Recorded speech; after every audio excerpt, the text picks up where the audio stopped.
राजा हरिश्चंद्र चरित्र। पक्षियों कहते हैं, पहले की बात है, त्रेता युग में हरिश्चंद्र नाम से प्रसिद्ध एक राज ऋषि रहते थे। वे भूमंडल के धर्मात्मा थे। उनके राज्य में कभी अकाल नहीं पड़ा, किसी को रोग नहीं हुआ, मनुष्यों को अकाल मृत्यु नहीं हुई और प्रजा को कभी अधर्म में रुचि नहीं हुई। कोई प्रजा को किसी भी चीज पर अभिमान नहीं रहता था।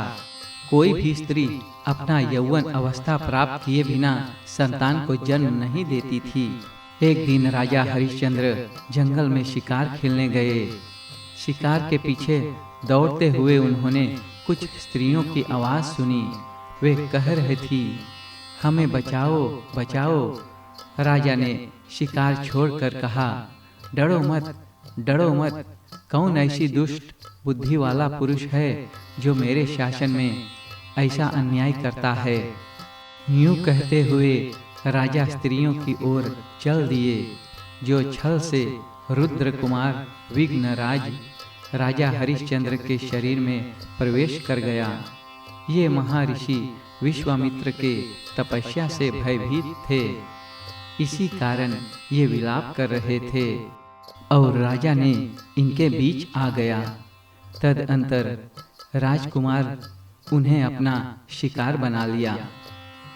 रुद्र कुमार राजा के शरीर में वहां पहुंचकर क्रोध पूर्वक ये कहते हैं कि कौन पापी मनुष्य है जो कपड़े की गठरी में अग्नि को बांध रहा है। पापी, तू आज मेरे बाणों से नहीं बचेगा। राजा का ये बात सुनकर तपस्वी विश्वामित्र कुपित हो उठे और उनके क्रोध उदय होते ही वो रोने की आवाज अंतर्धान हो गई। तब राजा ने उन तपस्वी ऋषि की ओर पधारे, पर अंदर से बहुत भयभीत थे। इतने में विश्वामित्र बोल उठे, ओ दूर आत्मा, खड़े तो रह। तब राजा हरिश्चंद्र विनय पूर्वक मुनि के चरणों में प्रणाम किया और कहा, भगवान, यह मेरा धर्म था। प्रभु, इसे आप मेरा अपराध न माने। मुने, अपने धर्म की रक्षा में लगे हुए मुझ राजा पर आपको क्रोध नहीं करना चाहिए। धर्म के अनुसार मैं दान देता हूँ, रक्षा करता हूँ और युद्ध के समय पीठ नहीं मोड़ता। तो फिर विश्वामित्र जी बोले कि हे राजन, यदि तुम्हें धर्म का डर है तो ये बताओ, किसको दान देना चाहिए, किसकी रक्षा करनी चाहिए और किसके साथ युद्ध करना चाहिए। उस पे हरिश्चंद्र बोलते हैं कि श्रेष्ठ ब्राह्मणों को तथा जिनकी जीविका नष्ट हो गई है, ऐसी अन्य मनुष्यों को भी दान देना चाहिए। भयभीत प्राणियों की रक्षा करनी चाहिए और शत्रुओं के साथ सदा युद्ध करना चाहिए। तब फिर विश्वामित्र कहते हैं, यदि तुम राजा हो और राजधर्म को जानते हो तो मैं एक इच्छा रखने वाला ब्राह्मण हूँ, तो मुझे इच्छा अनुसार दान दो। कथा को बढ़ाते हुए आगे पक्षीगण कहते हैं कि राजा ने यह बात सुनकर अपना नया जन्म हुआ माना और प्रसन्नता से कहा कि हे भगवान, आपको मैं क्या दूं, आप निशंक होकर मांगिए। तब विश्वामित्र जी ने बोले कि हे वीरवर, तुम समुद्र, पर्वत, ग्राम और नगरों सहित यह सारा पृथ्वी मुझे दे दो। रथ, घोड़े, हाथी, सारा खजाना और सारा राज्य भी मुझे समर्पित कर दो। केवल अपनी पत्नी, पुत्र, शरीर को अपने पास रख लो। हाँ, साथ में अपना धर्म को भी रख लो। मुनि का यह वचन सुनकर राजा हरिश्चंद्र ने प्रसन्नता से प्रफुल्लित हो उठा और तथास्तु कहा। हाथ जोड़कर उनकी आज्ञा स्वीकार कर ली। उस समय उसके मुंह पर शोक या चिंता का कोई चिन्ह नहीं था। विश्वामित्र जी ने कहा, यदि तुमने अपना राज्य, पृथ्वी, सारा सर्वस्व समर्पित कर दिया तो मुझे इस तपस्वी के ये राज्य में रहते हुए किसका प्रमुख है? तो हरिश्चंद्र जी ने बोले, जिस समय ये पृथ्वी सारा सर्वस्व समर्पित किया, उसी समय से आप मेरे भी स्वामी हो गए। तो आगे विश्वामित्र जी बोलते हैं, यदि तुमने यह सारी पृथ्वी मुझे दान में दे दी है, तो यहाँ मेरा प्रमुख है, वहाँ से तुम्हें निकल जाना चाहिए। करधनी आदि आभूषणों को यहीं छोड़कर बलकाल का वस्त्र लपेट लो और अपनी पत्नी पुत्र के साथ यहाँ से चले जाओ। बहुत अच्छा कहकर राजा ने अपने पत्नी पुत्र के साथ वहाँ से जाने लगे। उसी समय मुनि ने उनका मार्ग रोका और कहा, मुझे राजसूय यज्ञ की दक्षिणा दिए बिना ही तुम कहाँ जा रहे हो? तो हरिश्चंद्र जी बोले कि हे भगवान, ये अखंडक राज्य तो मैंने आपको दे ही दिया, अब तो मेरे पास ये 3 शरीर के सिवा कुछ बचा ही नहीं। तो आगे विश्वामित्र जी बोलते हैं कि तो भी तुम्हें मुझे यज्ञ की दक्षिणा देनी ही चाहिए। ब्राह्मणों को कुछ देने की प्रतिज्ञा करके यदि न दिया जाए तो वो प्रतिज्ञा उन्हें नाश कर देता है। हे राजन, राजसूय यज्ञ में ब्राह्मणों को जितनी सी संतुष्ट हो उन्हें उतनी ही दक्षिणा देनी चाहिए।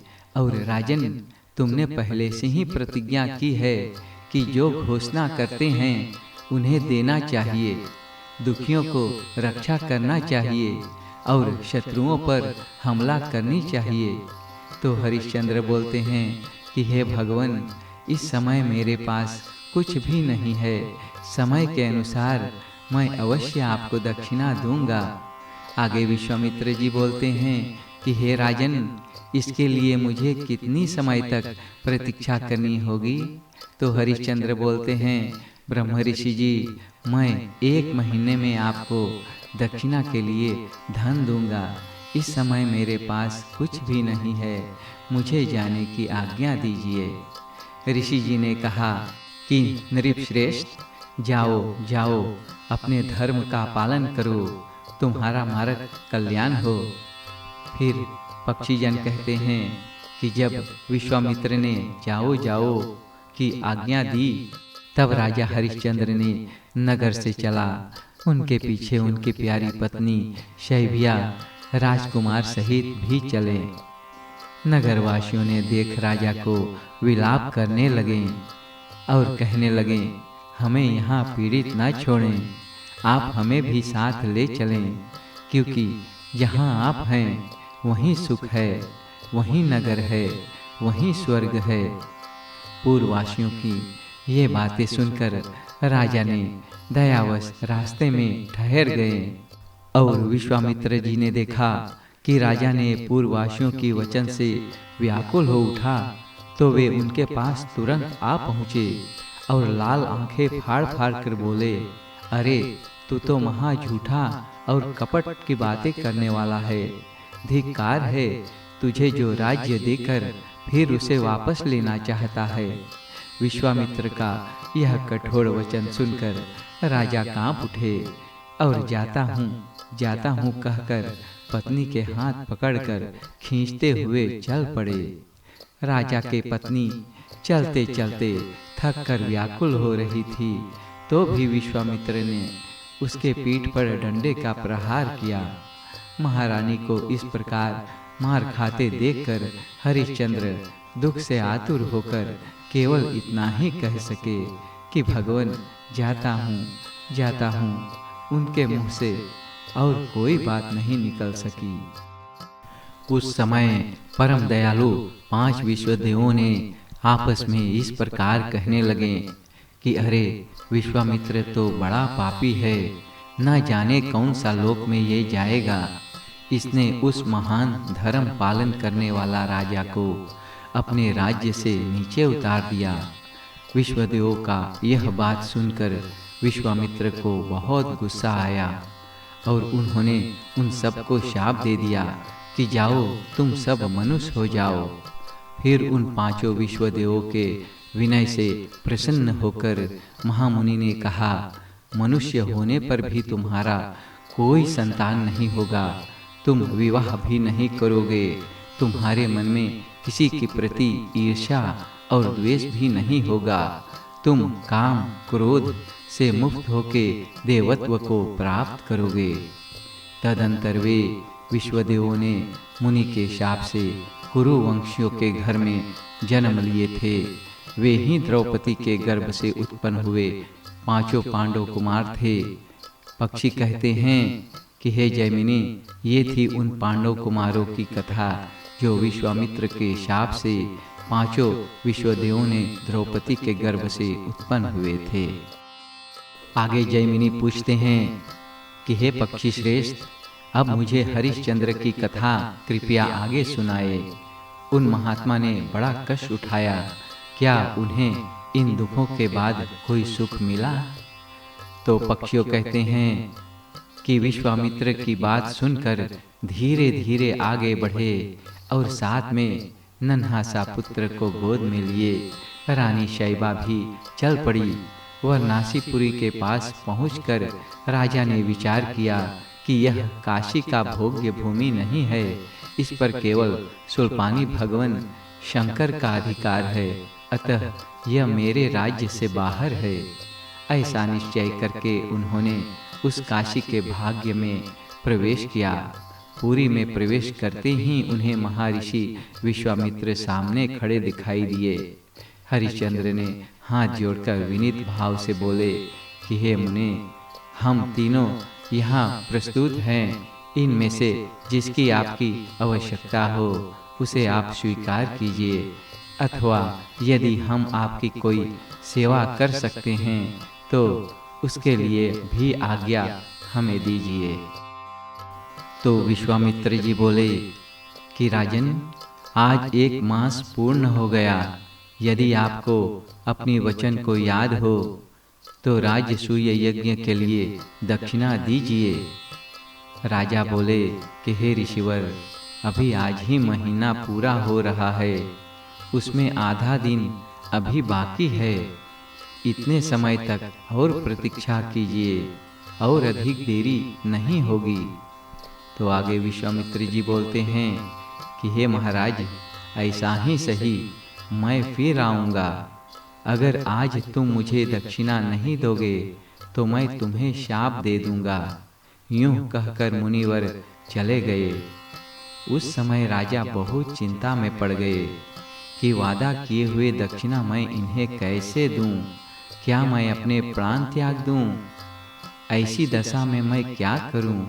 यदि प्रतिज्ञा किए हुए दक्षिणा दिए बिना मर जाऊं तो ब्राह्मण के धन हरण करने के पाप लगेगा और उसके लिए मुझे कीट योनि में जन्म लेना पड़ेगा।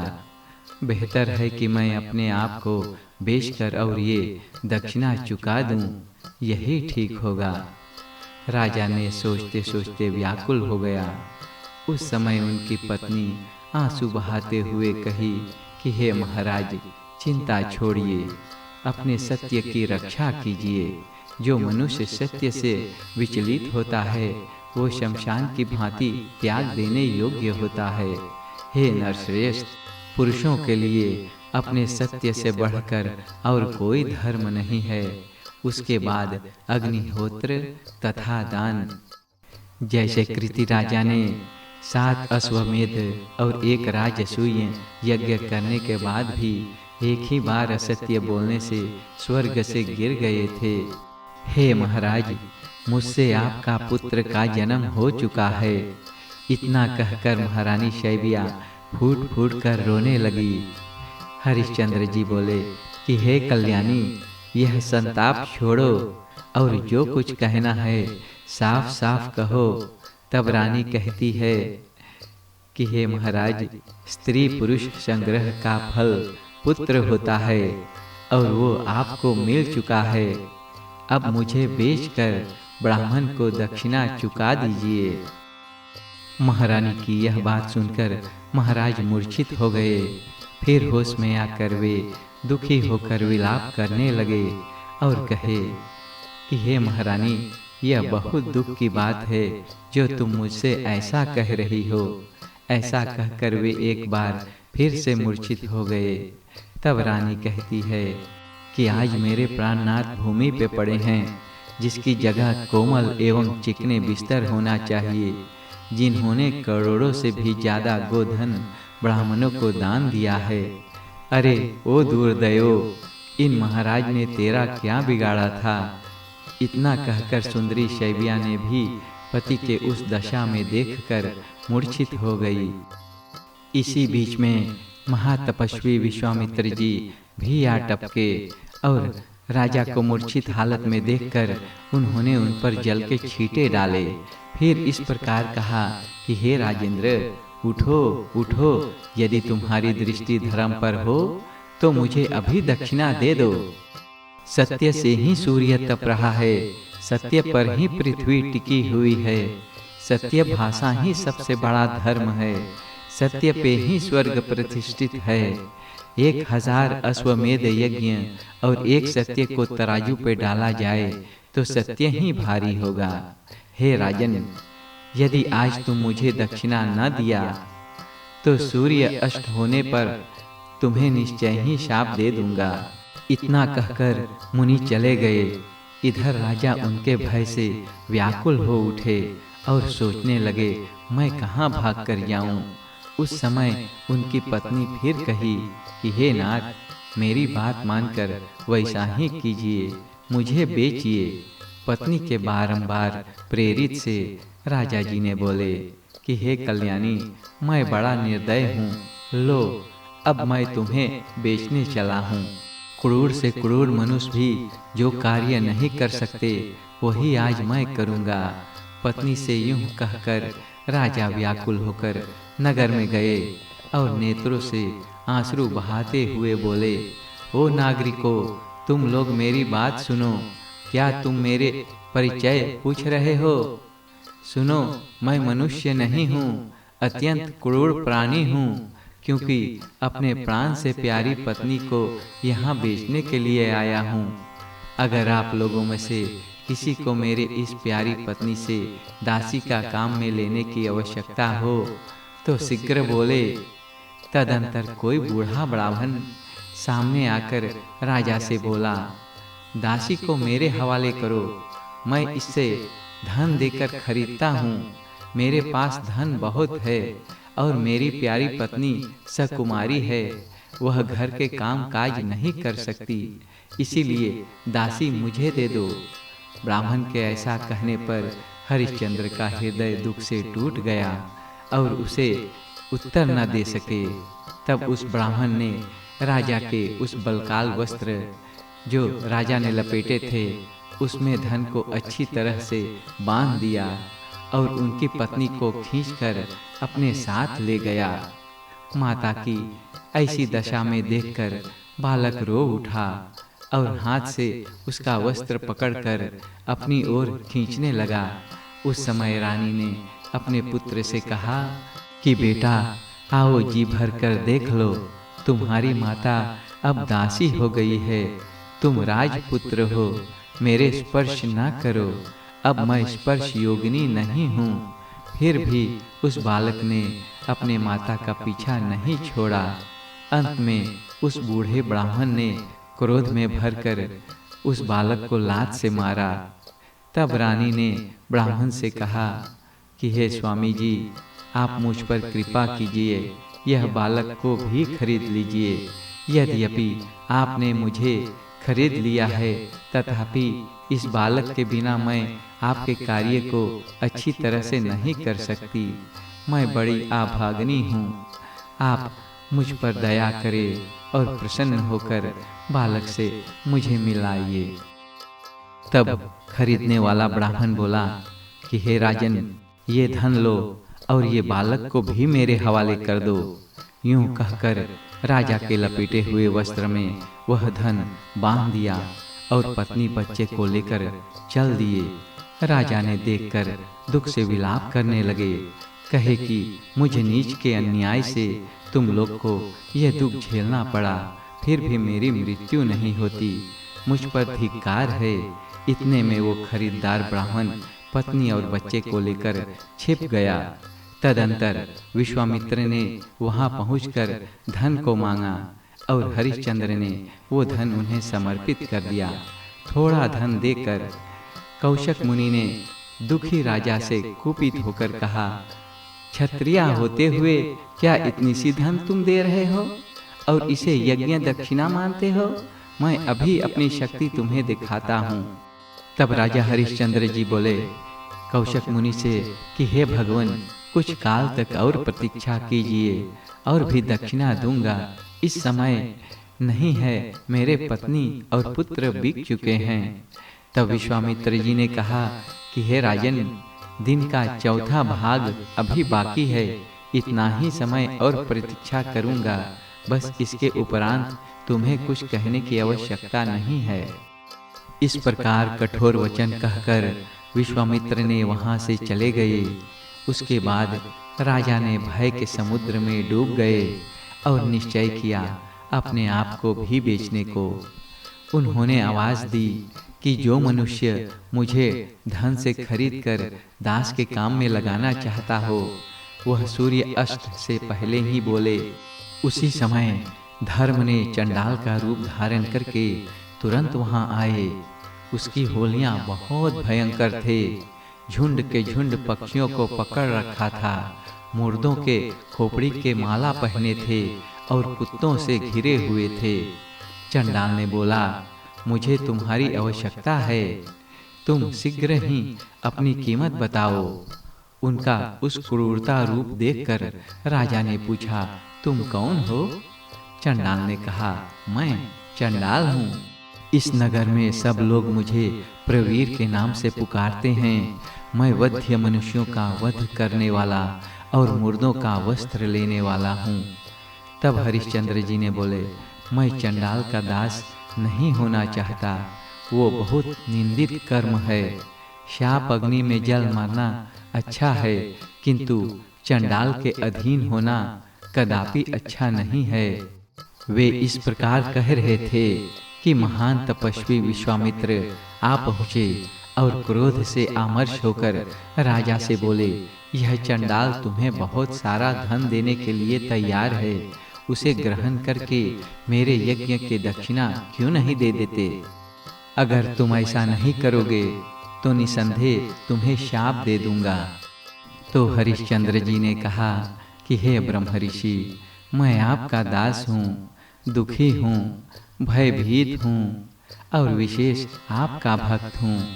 आप मुझ पर कृपा करें। चंडाल का स्पर्श बहुत निंदनीय है। हे मुनि श्रेष्ठ, शेष धन के बदले मैं आपके ही सब कार्य करूं, आपके अधीन रहूं, आपके अनुसार चलने वाला दास रहूं। तब विश्वामित्र जी ने बोले, यदि तुम मेरे दास हो तो मैंने 1 अरब मुद्राएं लेकर तुम्हें चंडाल को दे दिया, अब तुम उसके दास हो गए। मुनि से ऐसा सुनकर चंडाल बहुत प्रसन्न हुआ और विश्वामित्र को धन देकर राजा को बांध लिया। तत्पश्चात उन्हें डंडों से मारता और अचेत करता हुआ अपने घर की ओर चल पड़े। उस समय राजा की इंद्रियां अत्यंत व्याकुल हो गई और राजा चंडाल के घर में रहने लगे। पर वे रात दिन निमग्न बातें करते थे कि मेरी पत्नी बालक यही सोच रहे होंगे कि मैं उन्हें धन कमाकर छुड़ा लूँगा, और उसे ये भी मालूम नहीं कि मैं ब्राह्मण के और धन देकर अत्यंत पापमय जीवन व्यतीत कर रहा हूँ। यह सोच सोचकर राजा बहुत व्याकुल हो रहे थे। चंडाल के वश में रहने के कारण उनको शमशान घाट में मुर्दों की कफन संभालने के काम नियुक्त हुआ। चंडाल का आदेश था कि तुम रात दिन मुर्दों की आने जाने की प्रतीक्षा में यहीं रहो। उस शमशान भूमि में भयंकर शब्द होता था। वहाँ सैकड़ों शियार थे, मुर्दों की खोपड़ी पड़े थे, बहुत दूर तक गंध फैला हुआ था। उसमें भूत पिशाच इत्यादि भी रहते थे। कुत्तों और गिद्धों से भरा हुआ था। हड्डियों की ढेर लगी थी। सब ओर से बड़ी दुर्गंध आती थी। रोजाना वहाँ विलाप करने वालों की करुणा ध्वनि सुनाई देती थी। ये शमशान भूमि में राजा न रात में और न दिन में सो पाते थे। वहाँ बारंबार हाहाकार होते रहते थे। इस प्रकार उनके 12 महीने 100 वर्ष के समान बीते। राजा ने दुखी होकर देवताओं की शरण ले ली और कहा, धर्म को नमस्कार है, संपूर्ण सृष्टि करने वाला विधाता ब्रह्म अविनाशी भगवान विष्णु को नमस्कार है, देवगुरु बृहस्पति को नमस्कार है, इंद्र को भी नमस्कार है। यूं कहकर राजा फिर चंडाल के काम में लग गए। तदंतर उनकी पत्नी शैबिया सांप के काटने से अपने मरे हुए बालक को गोद में उठाए हुए विलाप करती शमशान भूमि में आई, जो बहुत दुर्बल, दुखी और कमजोर थी। राजा ने देखा और तुरंत उसके पास आया, ये आशा रखकर कि उनके कफन मिलेगा। वे अपनी रोती हुई पत्नी को पहचान न सका, जिनके बालों में धूल जमी थी, और शैबिया ने राजा को उनकी अवस्था में भी न पहचान सकी। जब राजा ने उस काले कपड़े में लपेटे हुए बालक को देखा तो उस पर राज चिन्ह दिखाई दी और सोचने लगे कि ये बड़े कष्ट की बात है। ये बालक किसी राजकुल में उत्पन्न हुआ था, किंतु काल ने इसे किसी और दशा में पहुंचा दिया। इतने में रानी विलाप करती हुई कहा, किस पाप के कारण ये भयंकर दुख झेलना पड़ता है, जिसकी अंत नहीं होता। अरे ओ विधाता, तूने राज्य को नाश किया, अपनों में विशोध किया, स्त्री पुत्र को बिकवा दिया। अरे तूने राजा हरिश्चंद्र की कौन सी दुर्दशा नहीं की। रानी की ये बात सुनकर राजा अपने प्राण से प्यारी पत्नी को और मृत्यु के मुख में पड़े हुए पुत्र को पहचान लिया। कितने कष्ट की बात है कि आज किस हालत में मेरी पत्नी और पुत्र है। यूं कहते हुए वे दुख से मूर्छित हो गए और रानी भी उस अवस्था में राजा को पहचान कर मूर्छित हो गई। फिर दोनों के होश आने पर साथ ही साथ शोक से विलाप करने लगे और राजा फिर से एक बार पुत्र के मृत्यु के दुख से मूर्छित हो गए। तब महारानी शैबिया पुत्र के शोक थोड़ी देर भूलकर अपने पति के बारे में सोचने लगी कि मेरे पति क्या था और आज विधाता ने इन्हें क्या बना दिया। उस समय उसकी दृष्टि अपने पति के दंड पर पड़ी, जो चंडाल के धारण योग्य था। ये देखते ही रानी बेहोश हो गई और धीरे धीरे जब चेत आया तो विधाता को कोसने लगी और कोसते कोसते महारानी ने महाराज के कंठ में लग गई। रानी की आवाज से राजा ने गर्म सांस ली। फिर रानी को अपने चंडाल होने की कथा सुना दी। यह सब सुनकर रानी को बहुत दुख हुआ। तब महारानी ने पुत्र के मृत्यु का घटना महाराज को सुनाई। राजा ने ये सब बातें सुनकर विलाप करते धरती पर गिर पड़े और कहे कि हे प्रिय, अब मैं अधिक दिनों तक जीवित रहकर कष्ट भोगना नहीं चाहता। पुत्र के साथ जलना चाहता हूँ। मेरा अभाग्य तो देखो कि मेरा आत्मा भी मेरे अधीन नहीं है। तुम मेरे अपराधों को क्षमा करना। मैं आज्ञा देता हूँ कि तुम ब्राह्मण के घर चली जाओ और ये ना समझना कि तुम राजपत्नी हो और अभिमान में आकर उस ब्राह्मण को अपमान करना। सब प्रकार से उन्हें संतुष्ट रखना, क्योंकि स्वामी देवता के समान होता है। तब रानी शैबिया जी ने बोली कि हे प्राणनाथ, मुझसे भी अब ये दुख के भार नहीं सहा जाता। आपके साथ मैं भी चिता के आग में प्रवेश करूंगी। यह सुनकर राजा ने कहा, जैसी तुम्हारी इच्छा हो वैसा ही करो। तदंतर राजा ने चिता बनाकर उसके ऊपर अपने पुत्र को रखा और अपनी पत्नी के साथ हाथ जोड़कर सब ईश्वर परमात्मा नारायण श्री श्री हरि का स्मरण किया, जो हृदय में विराजमान है तथा जिनका वासुदेव, ब्रह्म, श्री कृष्ण, पीताम्बर एवं शुभ आदि नामों से चिंतन किया जाता है। उनके इस प्रकार स्मरण से भगवान श्री हरि ने इंद्र आदि संपूर्ण देवताओं और धर्म को अगुआ बनाकर तुरंत वहां आए और इस प्रकार बोले, राजन, हमारी बात सुनो। तुम्हारे स्मरण करने पर संपूर्ण देवता यहाँ उपस्थित हुए हैं। ये साक्षात ब्रह्मा जी है, ये स्वयं भगवान धर्म है। इसके सिवा विश्वदेव, मरुदगण और नाग, सिद्ध, गंधर्व, रुद्र, अश्विनी कुमार और भी बहुत से देवताओं यहाँ उपस्थित है। साथ ही बाबा विश्वामित्र जी भी है। तत्पश्चात धर्म ने कहा कि हे राजन, प्राण त्यागने की सहसा न करो। मैं साक्षात धर्म तुम्हारे पास आया हूँ। तुमने अपने क्षमा इंद्रियां और अपने सत्य आदि गुणों से मुझे प्रसन्न किया है। तब इंद्र बोले कि हे महाभाग हरिश्चंद्र, मैं इंद्र तुम्हारे पास आया हूँ। तुमने स्त्री पुत्र के साथ सनातन लोक पर अधिकार प्राप्त किया है। हे राजन, पत्नी और पुत्र को लेकर स्वर्ग लोक को चलो, जो तुमने अपने शुभ कर्मों से प्राप्त किया है तथा जो दूसरों मनुष्यों के लिए दुर्लभ है। इसके बाद इंद्र ने चिता के ऊपर अमृत का वृष्टि की, जिसे अकाल मृत्यु टल गई। फिर फूलों की वर्षा होने लगी। देवताओं की डुंडुबी जोर जोर से बजने लगी। इस प्रकार वहां देवों के समाज में राजा का पुत्र चिता से जीवित हो उठा।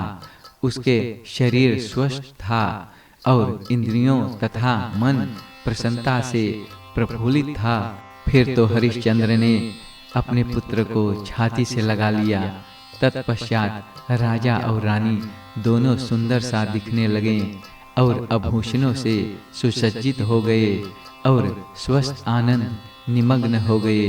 उस समय इंद्र ने पुनः कहा कि हे महाभाग, अपने परिवार के साथ अपने कर्म फल भोगने के लिए दिव्य लोक चलो।